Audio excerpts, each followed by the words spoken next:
네, 안녕하세요. 양경원TV 양정현 회계사입니다. 권순환 회계사입니다. 유기현 회계사입니다. 오늘은 유통회사 생존 이야기입니다. 요새 유통회사가 진짜 힘들어요. 코로나 전부터도 힘들었어, 사실. 왜냐면 이제 쿠팡 같은 전자상거래 업체들이 워낙에 매출이 커져서 그쵸. 전통적인 마트나 백화점 이런 데 사람들이 잘 안 간단 말이에요. 저도 마켓컬리. 여기는 뭐 사는 내내 뭐 다 쿠팡이라고 그러고. 맞아요. 뭘 사든 쿠팡으로 사야죠. 근데 이제 이마트나 롯데 같은 기업 입장에서 보면 장사 안 된다고 회사를 접을 순 없어요. 근데 생각해보면 고정비가 계속 나가요. 임대료, 인건비, 이자. 근데 내가 이 상황에서 버텨야 돼. 오늘은 유통회사의 존버 방법. 그래서 가장 할 수 있는 거는 상식적인 선에서는 돈 되는 걸 파는 거예요. 뭐가 있을까? 유통회사에서 돈 되는 걸 판다라고 생각해보면. 제일 먼저 생각할 수 있는 게 이마트나 롯데마트 그 매장이죠. 부동산. 그 보통 회사들이 부동산 같은 자산을 팔 때 이제 많이 쓰는 표현인데 멋있는 말로 자산 유동화라고 해요. 그러니까 이렇게까지 어려운 말을 써야 되나 싶어. 뭐 쉽게 말하면 현금화한다 이런 뜻인데 방법에는 크게 두 가지가 있습니다. 하나는 그냥 갖다 파는 거, 팔고 돈 받고 끝. 네. 그리고 하나가 또 이제 팔고 다시 빌리는 게 있어요. 또 영어로는 멋있는 말로 sales and leaseback. 이게 또 보면 제가 회계사 공부했을 때 이게 리스 처리 중에 그게 있어. 판매 후 리스. 판매 후 리스. 이거가 굉장히 안 좋아.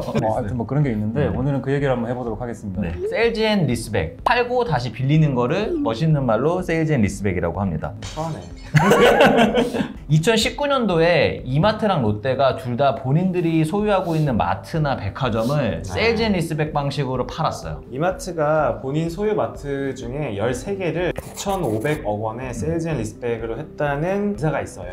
왜 굳이 또 빌리는 거야? 니즈가 뭔가요? 그러니까 매도자 측면, 이마트 측면에서 보면은 두 가지가 있을 것 같은데 첫 번째는 현금 마련이에요. 그러니까 이마트는 지금 목돈이 필요해. 근데 당장 큰 돈이 될 만한 건 부동산밖에 없어요. 부동산을 팔아서 가장 급한 것부터 껐습니다. 차입금부터. 실제로 이마트가 차입금이 2조가 넘어요. 그래서 차입금의 일부 상환했고, 두 번째는 내가 영업을 계속할 수 있다는 거예요. 생각해보면 돈 되는 게 부동산에서 부동산을 팔았는데 이마트 입장에서 보면 마트에서 장사하는 거잖아요. 근데 내가 본업을 안 할 수는 없어. 그래서 내가 팔아서 목돈도 만지고 그리고 내가 실제로 내 본업을 계속 영위할 수 있는 방법은 없을까? 라고 생각해보면 세일즈 앤 리스백 방식이 이마트한테는 최적인 나름 장점이 있는 거네. 사실 이거는 매수자 입장에서도 긍정적인 측면이 있어요. 이제 매수자가 마스턴 투자 운용이라는 부동산 펀드거든요. 매수자 입장에서는 이런 세일즈 앤 리스백이 가장 좋은 건 일단 공실이었죠. 왜냐면 보통 내가 부동산을 누군가한테 샀으면 팔고 나간 사람이 나가버리면 거기가 비어버리잖아요. 그렇지, 내가 임차인 맞춰야 되니까. 근데 이마트에 누가 들어와?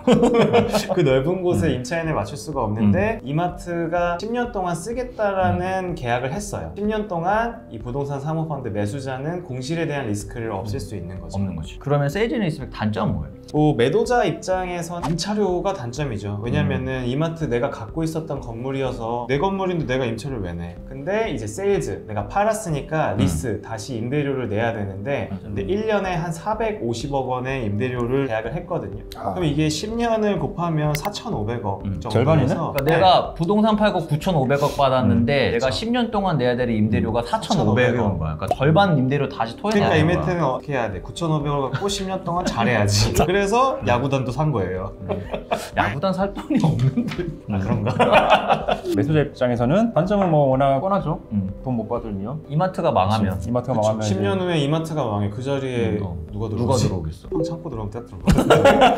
그래서 이마트 입장에서 보면은 이 세일즈 앤 리스백 거래의 본질은 뭐냐면 일단 내가 부동산을 팔고 목돈을 마련해. 그래서 이걸로 차입금을 갚아.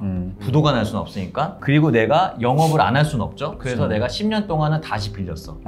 이게 세일즈 앤 리스백 거래의 본질입니다. 들어보니까 이거는 아무나 못하는 것 같아. 아무나 할 수 있는 게 아니라 이게 진짜 부자들만 할 수 있는 거 거의 끝까지 갔을 때 할 수 있지.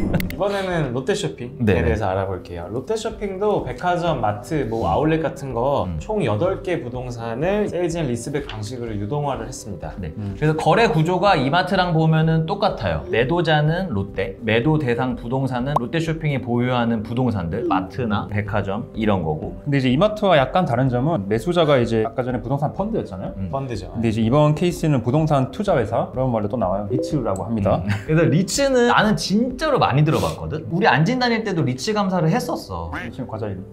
안진 과자지. 리츠는 영어 약자인데요. 이런 거 나한테 시켜봐. 리얼 에스테이트 인베스트먼트 트러스트, 리츠라고 부르는 거고, 직역을 하면 부동산 투자 신탁인데, 근데 보통은 이제 부동산 투자회라고 이제 많이들 얘기하고요.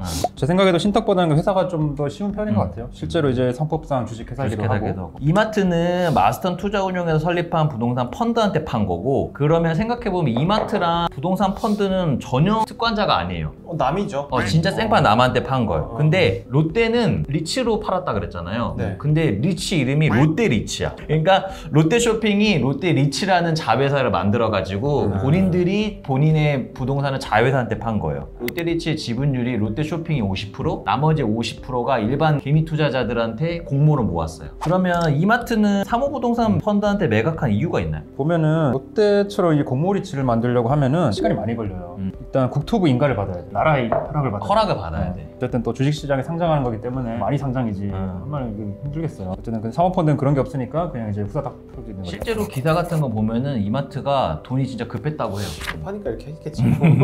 그리고 두 번째 이유는 이거를 다시 사오고 싶은 것 같아. 왜냐면 매각 조건에 보면은 7년 뒤에 내가 판 13개 부동산을 내가 다시 살 수 있는 우선 협상권이 있어요. 일명 콜옵션. 근데 생각해보니까 13개를 팔았잖아요. 13개 중에 11개가 수도권에 있어. 그러니까 땅이 좋아. 그러니까 누가 봐도 시세 차익을 얻을 수 있는 거잖아. 수도권에 있는 이마트면 다 요지에 있어요. 요지에 있으니까. 뭐 여지를 남겨뒀구나. 내가 지금 당장은 돈이 없어서 팔지만 내가 7년 뒤에 돈 벌어가지고 다시 사온다. 우선 매수권을 지금 걸어놨습니다. 생각해보면 공모리츠한테 팔았다고 하면은 다시 사오기가 쉽지가 않아. 개미들이 가만히 안 있어. 이게 이제 주총부터 열어야 되는데 그 슈카 형이 얘기한 그 주총꾼들 이게 뭔가 의사결정하려면 이해관계자가 복잡하면 쉽지 않아. 근데 생각해보면 사모부동산 펀드라고 하면은 특수관계자는 아니지만 이해관계자가 생각해보면 3명 정도밖에 없죠. 그렇죠. 이마트, 자산운용사, 투자자 별로. 이렇게 셋이 얘기해가지고 야 다시 이마트한테 팔자. 의사결정의 간편함. 그럼 이런 식으로 실제로 세일즈 앤 리스백으로 갔다가 다시 우선 매수권을 행사해서 사온 경우도 있나요? 있어요. 안진에 있었을 때 SK 건물 가봤죠. SK 본사 본사 그거 청계천 앞에 있는 거. 청계천에 있는 거. 그게 실제로 2005년에 SK에서 세일즈 앤 리스백으로 팔았어요. 그리고 팔면서 우선 매수권이 있었어. 15년 뒤에 내가 너 다시 사온다. 근데 2005년에 팔았잖아. 엄청 났을 것 같은데. 15년이면 2020년이야. 그러니까. 그래서 올해가 이제 행사를 했어야 돼. 그러니까 작년이지. 2005년에 4,400억에 팔았대. 이번에 2020년 됐잖아. 네. 1조에 사오는 걸로. 그러면 롯데는 왜 하필 공모리츠에 판 거예요? 이렇게 사모펀드 할 수 있었을 것 같은데. 할 수 있었는데 롯데는 왜 했냐면 몇 가지 이유가 있는데 롯데리츠의 50% 주주가 롯데 쇼핑이잖아요. 그러니까 본인들이 모회사야. 모회사고 자회사고. 그래서 공모리츠로 팔더라도 여전히 이 부동산을 통제할 수 있어. 그리고 보면 롯데는 그 본인들이 가지고 있는 부동산을 계속 유동할 것 같아요. 맞아요, 보니까. 맞아요. 왜냐하면 이제 롯데리츠가 롯데쇼핑이 가지고 있는 80개 점포에 대한 우선 매수 협상권이 있어요. 롯데쇼핑 입장에서는 남은 80개도 유동할 수 있다. 아까랑은 이제 반대인 거예요. 아까는 판 사람이 다시 살 수 있는 우선 매수권이 있는데 이번에는 롯데리츠가 추가적으로 롯데쇼핑이 가지고 있는 부동산을 야 나한테 먼저 팔아라 할 수 있는 권리. 그래서 실제로도 보면은 리츠는 상장사니까 함부로 뭔가 상장 폐지 같은 걸 할 수가 없어요. 그쵸. 상장사라는 건 이제 영속성이 기본이거든요. 그래서 롯데리츠를 상장회사로 만들었다는 거는 계속 아마 유동화를 시킬 계획이거든요. 그리고 마지막으로 롯데쇼핑이 롯데리츠한테 지급한 임대료를 다시 회수할 수가 있어요. 리츠가 부동산 투자회사법이라는 게 있어. 찾아보니까 배당 가능 이익의 90% 이상은 반드시 배당을 해야 돼. 근데 롯데 리츠의 50% 주주가 롯데 쇼핑이잖아요. 네. 그럼 롯데 리츠가 번 돈의 50%는 롯데 쇼핑이 다시 먹어야 돼. 근데 롯데 리츠가 번 돈의 100%는 롯데 쇼핑이 주는 거야. 임대료로. 똑똑하시네. 되게 샤프한 거지. 내가 임대료로 주지만 내가 이 중에 절반은 다시 배당으로 빨아오는. 때는 결국 나머지 개미들 돈으로 거기까지만 해. 거기까지